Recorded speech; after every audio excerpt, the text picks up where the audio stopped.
Hello বন্ধুরা, আমাদের সময় বন্ধুত্ব কেমন ছিল তা আজকে আপনাদের সাথে কিছুটা পরিমাণ শেয়ার করার চেষ্টা করব। এখন থেকে প্রায় 15 বছর আগের ঘটনা বলতেছি আপনাদেরকে।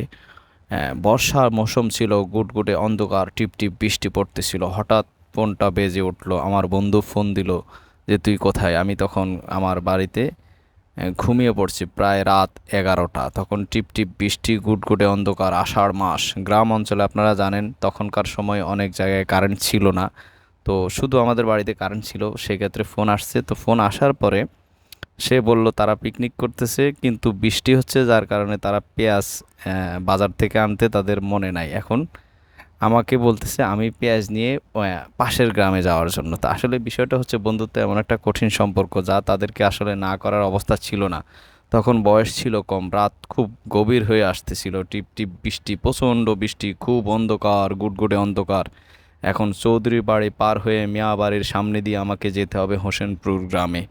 তো বিষয়টা হচ্ছে, চৌধুরী বাড়ি পর্যন্ত কোনো রকম মানুষ দেখা গেছে। এরপরে যখন চৌধুরী বাড়ি আমি ওভারটেক করে চলে যাচ্ছি, সামনেই শুনছি মানুষের কাছে, ময় মুরব্বিদের কাছে, যে সামনে একটা ব্রিজ ছিল, ওখানে তাল গাছে নাকি জিন ভূত থাকতো। তো বয়স তো কম ছিল, তখন ভিতরে এক ধরনের ভয় কাজ করতেছিল। আর গুড় অন্ধকার, বৃষ্টি হচ্ছে, মাঝে মাঝে বিজলি চমকাচ্ছে, ভিতরে এত পরিমাণ ভয় আজকে পড়লো যে কী করবো বুঝে উঠতে পারতেছি না। ভয়ে মনে হচ্ছে আমার পা চলতেছে না, কিন্তু যেতে হবে, বন্ধুর ডাকে সাড়া না দিলে চলে না। তাই এগিয়ে যাচ্ছি ধীরে ধীরে, আর ভিতরে ভয় কাজ কাজ করতেছে।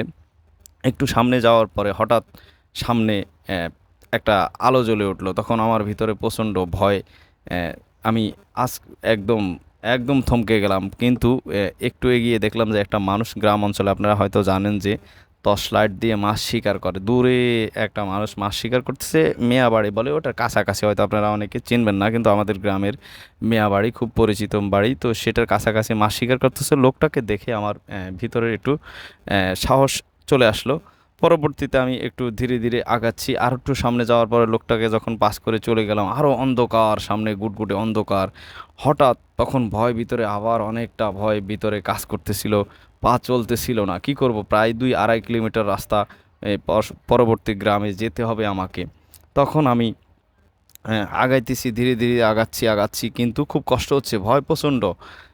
তারপরে দেখলাম যে হঠাৎ করে একটা বিড়াল সামনে দিয়ে দৌড় দিল। আমি তো ভয়ে একদম অবস্থা আমার খুব খারাপ। তারপরে কি করব, এগোতে হবে, কারণ ভয় এত পরিমাণ। সেটা পরিস্থিতিটা তখন, আপনারা যদি ওই পরিস্থিতিতে পড়েন তাহলে বুঝতে পারবেন। কিন্তু বন্ধুর ডাকে সাড়া দিয়ে যেতে হবে, পেঁয়াজ নিতে হবে, তারা পিকনিক করবে, কিন্তু আমার ভিতরে ভয়ে মনে হচ্ছে আমি আজকে মরেই যাব। রাত তখন 11টা পার হয়ে গেছে। ধীরে ধীরে হাঁটতেছি আর আল্লাহরে ডাকতেছি। তো হাঁটতে হাঁটতে ওই বাড়ি পাস হয়ে যাওয়ার পরে মোটামুটি চলে আসলাম। ধন্যবাদ সবাইকে।